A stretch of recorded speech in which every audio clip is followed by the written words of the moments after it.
new chair, I thought I'd read a story tonight. And this is from the North Somerset Council Big Book of Fairy Tales. Now, if we're all sitting comfortably. Once upon a time, there was a big kingdom. It was run by someone, we'll call him Nigel.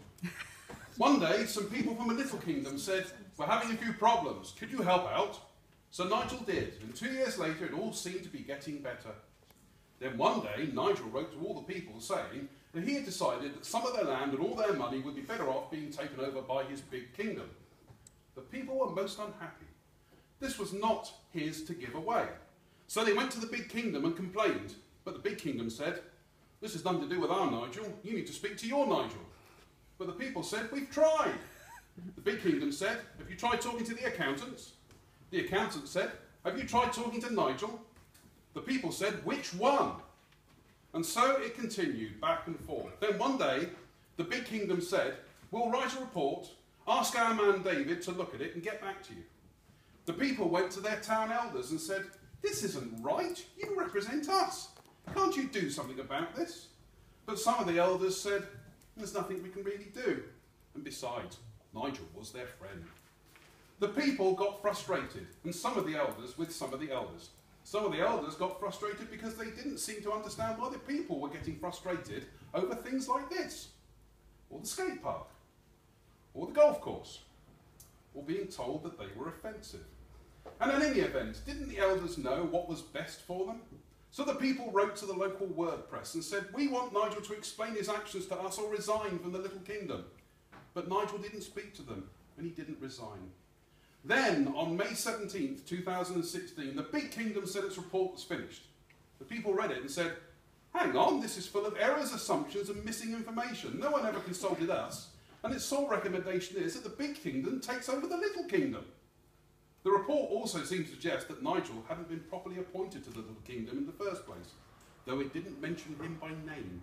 The people said, "Surely he had no authority to do what he's done." But the big kingdom said, "Well, he's acted like he was properly appointed, and that's good enough for us." The people of the little kingdom said, "But we want our money back." But the big kingdom said, "Sorry, we can't do that." So the big kingdom had a meeting to take a vote. Some of the people from the little kingdom spoke. Some of the people from the big kingdom spoke. Some of the people from the big kingdom spoke, although no sound came out of their mouths. But people could lip read. In the end, the meeting voted, and one of them came down against the big kingdom. So they had another vote until they got the result they wanted, because that's how democracy works.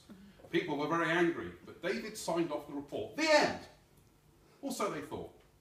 Because Nigel apparently resigned from the little kingdom on May 6th, 2015, but was reappointed on May the 4th, 2016, along with Stephen, a property developer. Nigel was reappointed on May 4th, 2016, and then resigned again on May 6th, 2016, after only 2 days.